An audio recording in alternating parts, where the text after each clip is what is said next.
దేవుడా,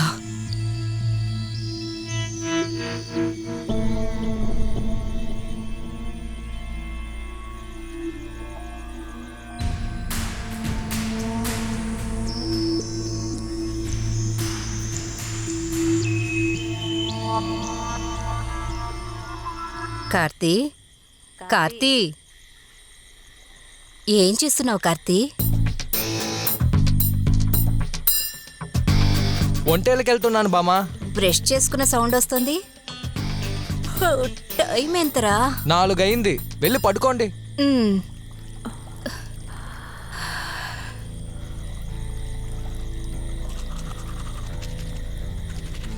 సారీ నాన్న, సారీ అమ్మా.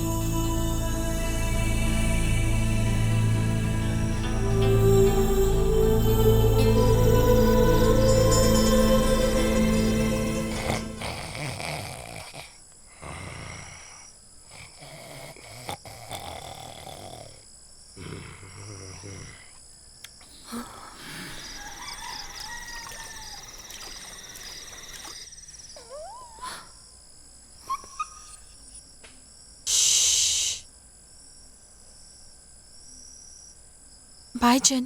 Take care.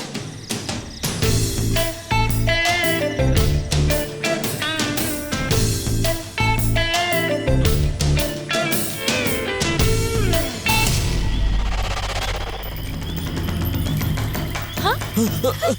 భయపడ్డావా?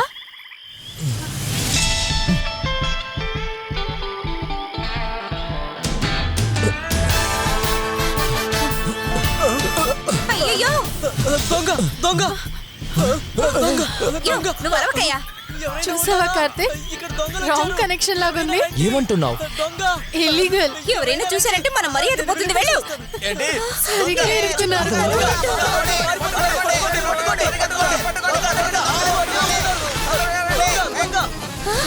అయ్యో, దొంగ దొంగ, పట్టుకోండి పట్టుకోండి. దొంగ! ఏంటే ఎందుకు అరుస్తున్నావు? ఎవరో దొంగ దొంగ అరుస్తుంటే విని నేను బయటకు పోయేటప్పుడు ఆ దొంగ నిన్ను తీసుకెళ్లిపోతే నేను ఎవరికి సమాధానం చెప్పాలి? నా దగ్గర డబ్బులు లేకపోయినా గౌరవం మర్యాద ఉన్నాయి. దాన్ని మనసులో పెట్టుకోవే.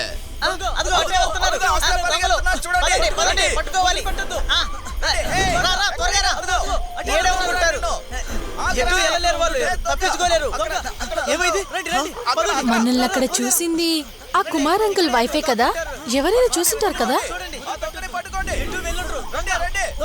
అయ్యో దేవుడా, మనల్ని పోయి దొంగలంటున్నారు.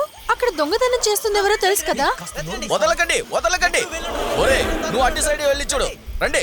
పరలోకమునున్న ఓ ప్రభువా, వాళ్ళు ఎవరి కంటికి కనపడకుండా వచ్చేలా చూడు ప్రభువా.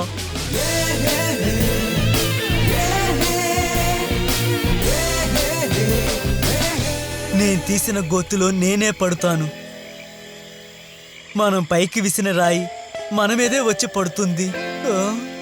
అలా అయితే ప్రాబ్లం కన్ఫర్మ్, అంతే కదా?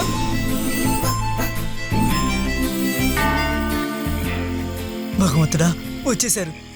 ప్రభువా, మమ్మల్ని నువ్వే కాపాడాలి. ఆమేన్.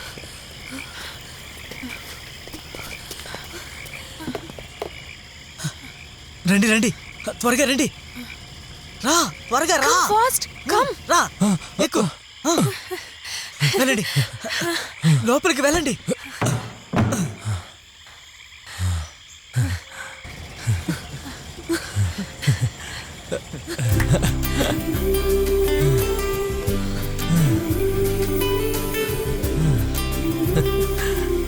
రే తమ్ముడు, ఇక్కడ చూడరా. నీకు తినడానికి తిండి లేకపోయినా తనకైనా పెట్టాలి. రేయ్, ఇలా చూడరా. నేను చెప్పేది అస్సలు వినడం లేదే. తను నువ్వు జాగ్రత్తగా కంట తడి పెట్టకుండా చూసుకోవాలి. అది మాత్రమే కాదు, ఎప్పుడు ఇలాగే ప్రేమగా చూసుకోవాలి. నువ్వు తింటావో లేదో, తను మాత్రం పస్తులు ఉండకూడదు. యేసు ప్రభువా, నువ్వే వీళ్ళని కాపాడాలి. నేను బయలుదేరతాను. మాట్లాపి బోటు తీయండి. దీనికి మాత్రం ఏం తక్కువ లేదు.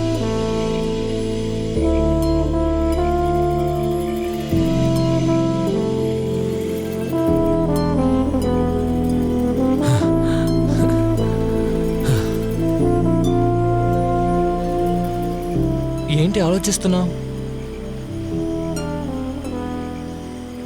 ఫ్యూచర్ గురించా? మనం ఇలా చేయడం తప్పనుకుంటున్నావా? లేదు, మరి మనం ఆధార్లో రాకుండా ఉండాల్సింది. ఏ దారి? అందువల్లే వాళ్ళిద్దరు మధ్యలో విడిపోయారు.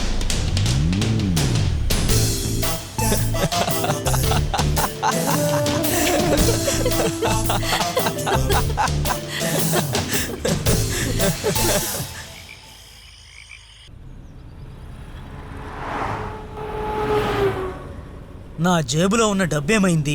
నన్ను అడుగుతారే, నాకేం తెలుసు? ఇప్పటి వరకు నువ్వు చాలా సార్లు నా జేబులో డబ్బులు తీసుకున్నావు. నాకు తెలియదు అంటున్నాను కదండి. అలాగా? 1000 రూపాయలు పెడితే 100 రూపాయలే ఉంటాయి, 100 పెడితే 10 రూపాయలు. నువ్వు తప్ప ఇంట్లో ఇంకెవరు తెస్తారా దొంగదానా? ఆ, నేను దొంగనా? ఇది బస్సు, మన ఇల్లు కాదు. కార్తీక్, నువ్వెప్పుడైనా నా దగ్గర అబద్ధం చెప్పావా? లేదు. బట్ నేను చెప్పాను. It's okay. టికెట్స్ 2 ఊటీ. 2600. ఇదిగో బ్యాలెన్స్ 400. Keep it tips. 400 టిప్సా? 400 టిప్సా? సైలెంట్ గా ఉండు. హనీమూన్ ట్రిప్పా? కిలాడి, కనిపెట్టేశారే మీరు. కార్తీక్, సరిగ్గా కనిపెట్టారు కదా. చాలా బుద్ధిమంతురాలు నువ్వు.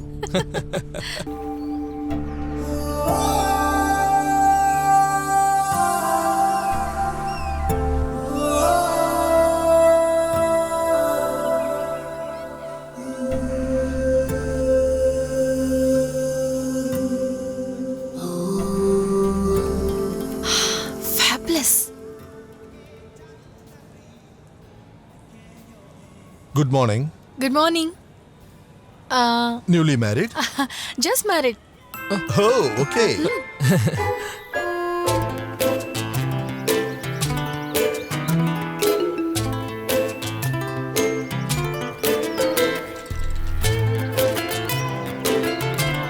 హే, ఏమైంది? అది నేను. ఐ లవ్ యూ అని మాత్రం ఇప్పుడు చెప్తే నేను తర్వాత అరిచేస్తాను. అది కాదులే. మరి చిన్నప్పుడు మా నాన్న నాకు ఇలాగే నడక నేర్పించేవారు. ఓ, సార్కి హోమ్ సిక్నెస్ వచ్చేసిందా? నాకు కమల్ హాసన్ సినిమాలో రొమాంటిక్ గా నడుస్తారు కదా, అది గుర్తొచ్చింది. నీకు అలాంటివి గుర్తురావు కదా? ఓ. హా? నీ వల్ల ఏ, ఇది పట్టుకొచ్చుదా? ఆగు. రియా, ఏ ఆగు.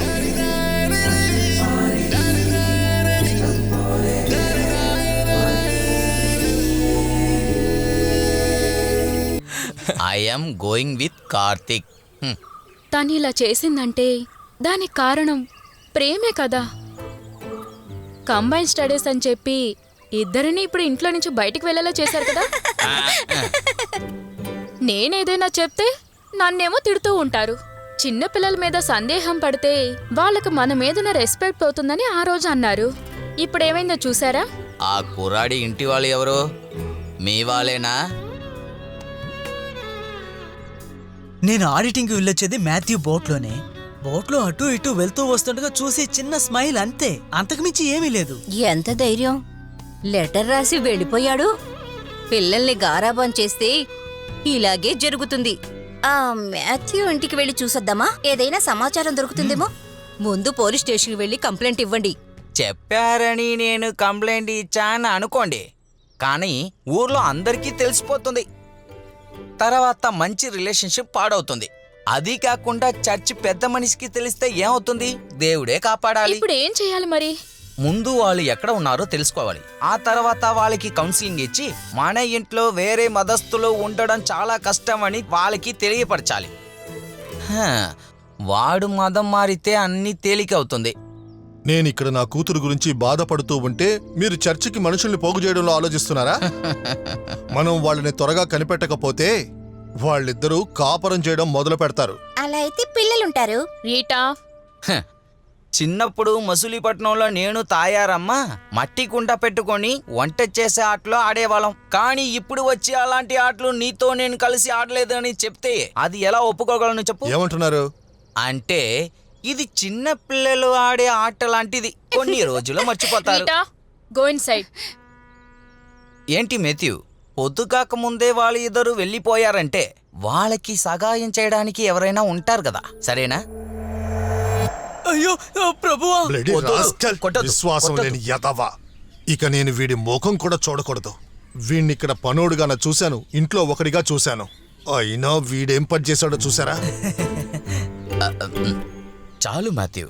నేను చేసింది అంత పెద్ద తప్పా ఫాదర్? నిన్ను నేను నిజమైన ప్రేమికుల్ని ఎప్పటికీ విడదీయకూడదనే కదా మన మతము వివరంగా చెప్పింది. మళ్ళీ అదే మాథ్యూ, మాట. మతం గురించి మాట్లాడుతూ దగ్గరికి రా. ఆ? చెప్పు, వాళ్ళు ఇద్దరు ఎక్కడికి వెళ్ళారు? నిజంగా నాకు తెలియదు ఫాదర్. అవతల ఒడ్డుకి మాత్రమే నేను చేర్చాను. ఆహా. వాళ్ళిద్దరు జోడీ చూస్తుంటే ఏయ్, నిన్ను మాథ్యూ, నీ ముందు బోటుకెళ్ళు. చిన్న పాపకి ఇది తెలియకూడదు. లేదు ఫాదర్, ఈ ఇంటికి కృతజ్ఞుడిగా ఉంటాను. విశ్వాసంతో ఉంటాడంట. ఏంటి ఫాదర్ ఇదంతా? ఇంతకు మించి వీడిక్కడ ఉండాలా? తప్పక ఉండాలి, లేకపోతే ఊరంతా ఈ విషయం తేలిపోతుంది. హ్మ్.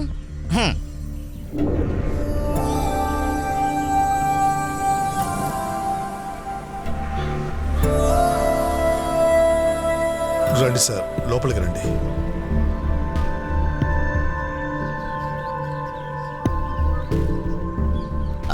నమస్కారం. నమస్కారం, కూర్చోండి. It's okay.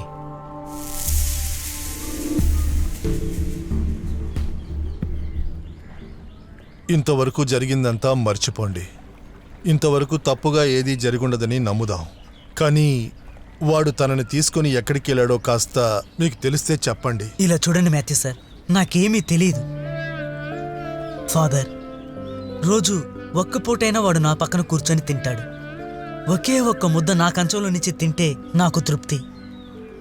వాడు నాకు కొడుకు మాత్రమే కాదు మాథ్యూ సార్, మంచి ఫ్రెండ్ కూడా. అర్థం చేసుకోండి. మీకు ఏదైనా ఇన్ఫర్మేషన్ దొరికిందంటే దయచేసి మాకు తెలియజేయండి. వయసులో ఉన్న పిల్లలు నిజమే. ఏదో ఒకటి చెప్పి వాళ్ళని ఇక్కడికి తీసుకొచ్చేయచ్చు.